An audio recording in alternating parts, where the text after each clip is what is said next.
আসসালামু আলাইকুম। সরকারি মুজিব কলেজ কর্তৃক আয়োজিত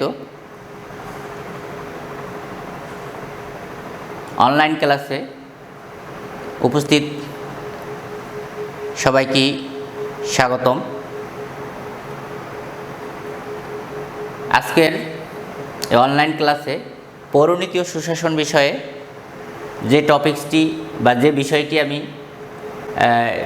আপনাদের সামনে উপস্থাপন করছি সেটা হচ্ছে দুর্নীতি, বা এটার ইংরেজি প্রতিশব্দ হচ্ছে করাপশন। দুর্নীতি সম্পর্কে একটি কথা প্রচলিত আছে যে দুর্নীতির বাংলাদেশের সমাজ ব্যবস্থায়, বা শুধু বাংলাদেশ নয়, বিশ্বের যে কোনো সমাজ ব্যবস্থায়, রাষ্ট্র ব্যবস্থায় এই দুর্নীতিকে যদি আমরা আমাদের মতো করে একে প্রতিরোধ না করতে পারি তাহলে এটা কখনোই কারো সুফল বা এর ভবিষ্যৎ ভালো আনতে পারে না। সেই দিক থেকে আজকের আমি এই বিষয়টি তোমাদের সামনে উপস্থাপন করছি, যাতে এই বিষয়ের কারণে আমরা ক্ষুদ্র পরিসরে হলেও একটু আমরা এটা থেকে পরিত্রাণ করতে পারি, আমার বা সামাজিক বা রাষ্ট্রীয়ভাবে আমরা কিছুটা হয়তো অবস্থান উপরের দিকে তুলতে পারি। সেই লক্ষ্যে আজকের এই বিষয়টি আমার উপস্থাপনা। যাই হোক, আমি আজকে দুর্নীতির সম্পর্কে যে বিষয়টি এখানে তুলে ধরছি, আমি তার সার্বিক বিষয় নিয়ে একটু ব্যাখ্যা করতে চাচ্ছি। সেটা হচ্ছে দুর্নীতি। দুর্নীতিকে যদি আমি একটু বিশেষ আকারে ব্যাখ্যা করতে যাই তাহলে সংক্ষেপে যেটুকু বলবো যে দুর্নীতি নীতির বিরুদ্ধে, দূর মানে খারাপ, নীতি মানে ভালো, অর্থাৎ নীতির বিপক্ষে যেটা, নীতির বহির্ভূত যে কাজটা, সেটাই হচ্ছে দুর্নীতি। বা আদর্শের বিপরীতে যে কাজ, সেটাই হচ্ছে দুর্নীতি। সেটা হতে পারে বিভিন্ন পরিবেশই সেটা হতে পারে। এই দুর্নীতিকে আমরা যদি আরেকটু ব্যাখ্যা করি, যেমন আমাদের কিছু বেশি স্বার্থান্বেষী মনোভাব বা বিভিন্ন পরিবেশের কারণে আমরা এর প্রভাবে প্রভাবিত হয়ে থাকি, যার ফলে আমরা নীতিভ্রষ্ট হয়ে যে কাজগুলোই আমরা করে থাকি তাকে আমরা দুর্নীতি নামে অভিহিত করতে পারি। যাই হোক, দুর্নীতির যে সার্বিক ব্যাখ্যার মধ্যে আমি আপনাদের এখানে দেখাচ্ছি যে কারণসমূহ, যে কী কী কারণে আমরা দুর্নীতিকে করে থাকি, অথবা বা এর আরেকটি বিষয় হচ্ছে ফলাফল, দুর্নীতির ফলাফলটা, যে এই দুর্নীতিকে বা করাপশনটা এর ফলে আজকে হয়তো আমরা সাময়িকভাবে লাভবান হলেও, ব্যক্তিগত লাভবান হলেও, কিন্তু জাতীয়গতভাবে বা পারিপার্শ্বিকভাবে, সামাজিকভাবে আমরা এর অনেক খারাপ প্রভাবের দিকে পরিগণিত হচ্ছি। সেই হিসেবে আজকে আমরা দুর্নীতির কয়েকটি কারণ এখানে উপস্থাপনা করছি। সে কারণগুলো হচ্ছে অতিরিক্ত চাহিদা, দ্বিতীয় স্বার্থান্বেষী মনোভাব,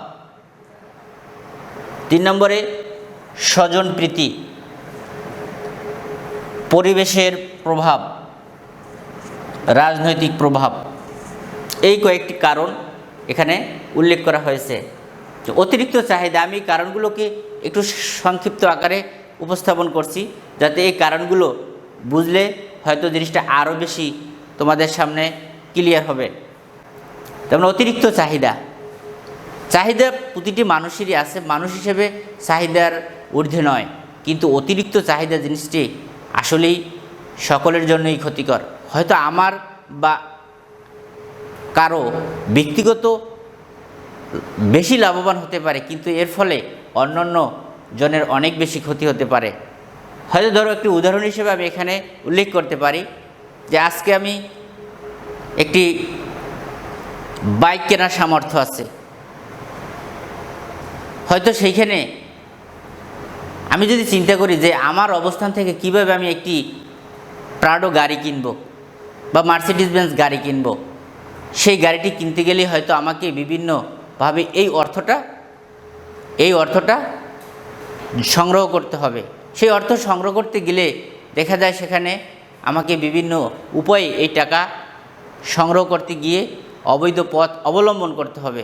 আর এই অবৈধ পথ অবলম্বন করতে গিয়েই আমরা অনেক সময় এই খারাপ দিকে বা দুর্নীতির বিষয়গুলোকে নিজের মতো করে নিয়ে নেই, মনে করি আমার জিনিস। আসলে সেটা আসলে আমার এই অবস্থান থেকে ওই ধরনের স্বপ্ন দেখাটাও যেমন অন্যায়, ঠিক এই স্বপ্নটাকে বাস্তবায়ন করতে গিয়ে আমরা যে সকল কাজগুলো করে থাকি সেটাও এই দুর্নীতির অংশবিশেষ।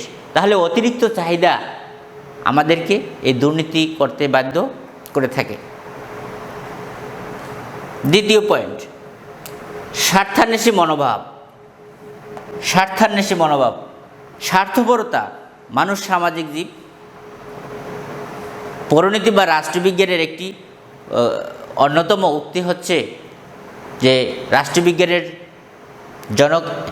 রাষ্ট্রবিজ্ঞানের এরিস্টটল তিনি একটি কথা বলেছেন, মানুষ সামাজিক জীব, আর প্রত্যেকটি মানুষই হচ্ছে এখানে স্বার্থপর। অর্থাৎ বা আরেক দার্শনিক রাষ্ট্রবিজ্ঞানের তিনি বলেছেন মানুষ হচ্ছে স্বার্থপর, আত্মকেন্দ্রিক, পরশ্রীকাতর।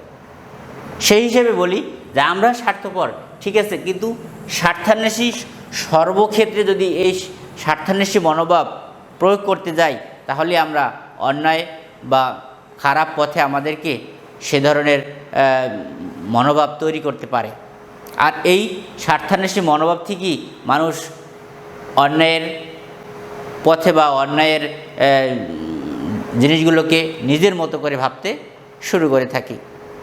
সেই ক্ষেত্রে স্বার্থান্বেষী মনোভাবটা যতটুকুই পারা যায় যে না আমারও দরকার, এটা অন্য 2-5 জনেরও দরকার, তখনই আমরা হয়তো সেখান থেকে একটু সরে আসতে পারি। তো দুর্নীতিকে একটু হলেও সেখানে লাঘব করা সম্ভব। পরবর্তী পয়েন্ট হচ্ছে স্বজনপ্রীতি। হ্যাঁ, মায়া মমতা, তারপর নিজের প্রতি ভালোবাসা, এটা তো অবশ্যই থাকবে, কিন্তু স্বজনপ্রীতি এটা কি বোঝায় যে আত্মীয় স্বজন বা নিজের কেউ তাদেরকে বেশি করে নিজের মতো করে দেওয়ার জায়গাটাই হচ্ছে স্বজনপ্রীতি। যেমন আমার কিছু দেওয়ার ক্ষমতা আছে, সেই ক্ষেত্রে যদি একজন যোগ্য লোককে না দিয়ে যদি আমি অযোগ্য লোককে নিজের মতো করে দেই, সেটাই হচ্ছে একটা স্বজনপ্রীতি। কিন্তু বর্তমান সমাজ ব্যবস্থায়, রাষ্ট্র ব্যবস্থায় দেখা যায় আমরা এই ধরনের অনেকগুলো কাজে লিপ্ত হয়ে থাকি, যেটা আসলেই রাষ্ট্রের জন্য, সমাজের জন্য বা জাতীয় ক্ষতির একটি বিশেষ প্রভাব এখানে তৈরি হয়ে থাকে। সেই ক্ষেত্রে স্বজনপ্রীতিকে আমরা দুর্নীতির একটি অন্যতম কারণ হিসেবে দায়ী করতে পারি। আরেকটি কারণ হচ্ছে পরিবেশের প্রভাব। অনেক সময় দেখা যায় আমরা বিভিন্ন প্রতিষ্ঠানগত হোক বা বিভিন্ন সামাজিকভাবে হোক যে ধরনের পেশায় জড়িত থাকি, হয়তো বিভিন্ন পরিবেশের প্রভাবে আমরা ওই ধরনের কাজটা করতে অনেক সময় বাধ্য হয়ে থাকি।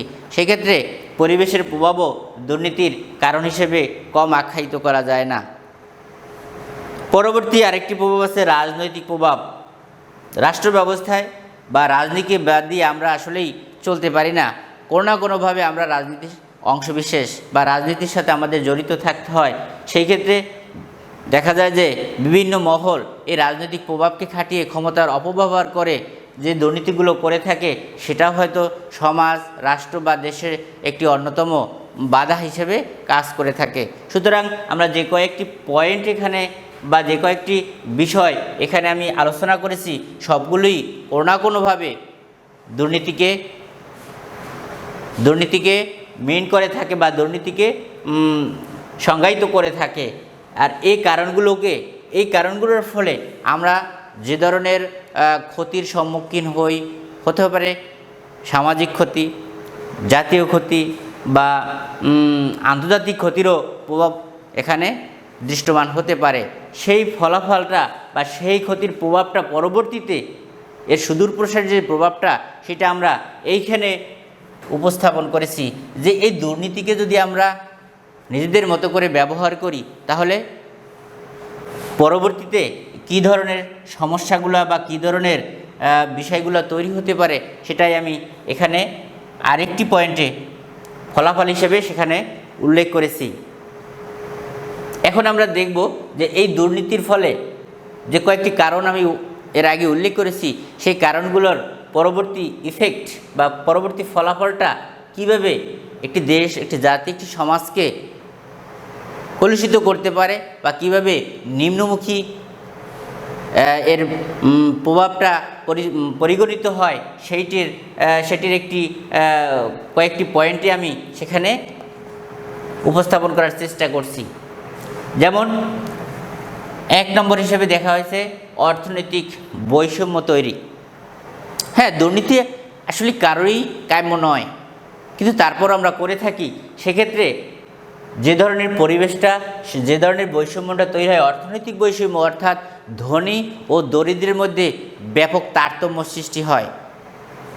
একটি উন্নয়নশীল দেশ, বাংলাদেশের মতো একটি দেশ বা আরও যে সমস্ত দেশগুলো পৃথিবীতে দেখা যায়, তাদের একটি পরিসংখ্যানে এরকমই দেখা গিয়েছে বা গবেষণায় দেখা গেছে যে সমস্ত দেশে দুর্নীতির পরিমাণটা বেশি, সেখানে এই ধনী এবং দরিদ্রের বৈষম্যটাও বেশি দেখা যায়।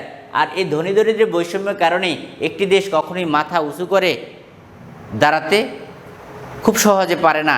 সেক্ষেত্রে আমাদের সবারই লক্ষ্য করা উচিত যে দুর্নীতিকে না বলে এই অর্থনৈতিক বৈষম্যটা কমিয়ে আনা যায় এবং এর ফলে আমরা সকলে মিলে খুব সুন্দরভাবে একটি সুন্দর সমাজ ব্যবস্থা কায়েম করতে পারি। এখানে ধনী দরিদ্রের বৈষম্যটা যতই কমিয়ে আনা সম্ভব, সেই ক্ষেত্রে সেজন্য আমরা এই দুর্নীতিকে না বলতে হবে। দ্বিতীয় বিষয়, বেকারত্বের হার বৃদ্ধি। দেশে দিনে দিনে শিক্ষার হার বৃদ্ধির সাথে সাথে আমরা অসংখ্য ব্যক্তি বেকার হয়ে পড়ছি। উপযুক্ত জায়গায় আমরা দাঁড়াতে পারছি না।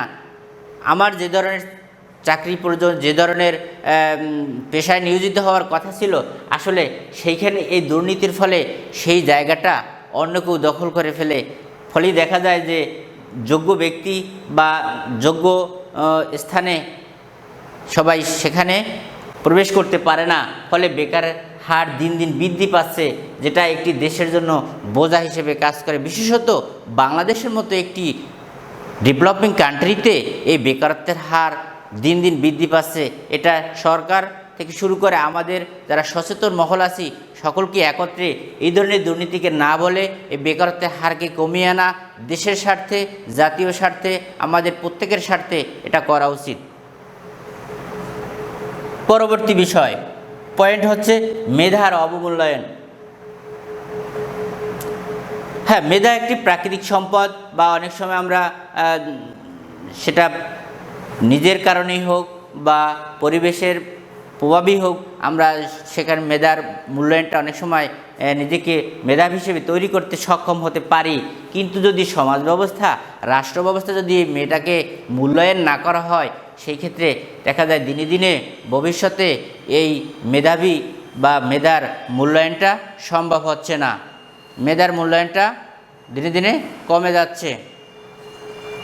সুতরাং সেই ক্ষেত্রে এই মেধাবীদেরকে মূল্যায়ন করা দেশের স্বার্থে বা বর্তমান দেশকে উন্নয়নের পথে এগিয়ে নিয়ে যেতে এই মেধাবীদের মেধার মূল্যায়নকে অবশ্যই সর্বাগ্রে স্থান দিতে হবে। দুর্নীতির মাধ্যমে এই মেধার অবমূল্যায়ন যাতে না হয়, সেদিকে আমাদের সকলকেই খেয়াল রাখা উচিত। পরবর্তী পয়েন্ট হচ্ছে জাতীয় ক্ষতি। একদিকে যদি আমি বেশি পরিমাণ স্বার্থান্বেষী মনোভাবের কারণে বেশি টাকা পয়সা আত্মসাৎ বা অন্যায় অহেতুক জোরপূর্বক কোনো কিছু লাভ করতে চাই, সেই ক্ষেত্রে আমাদেরকে জাতীয় ক্ষতির সম্মুখীন হতে হবে। অর্থাৎ অন্য 5 জনকে বাদ দিয়ে আমি একা বেশি পরিমাণ সুখ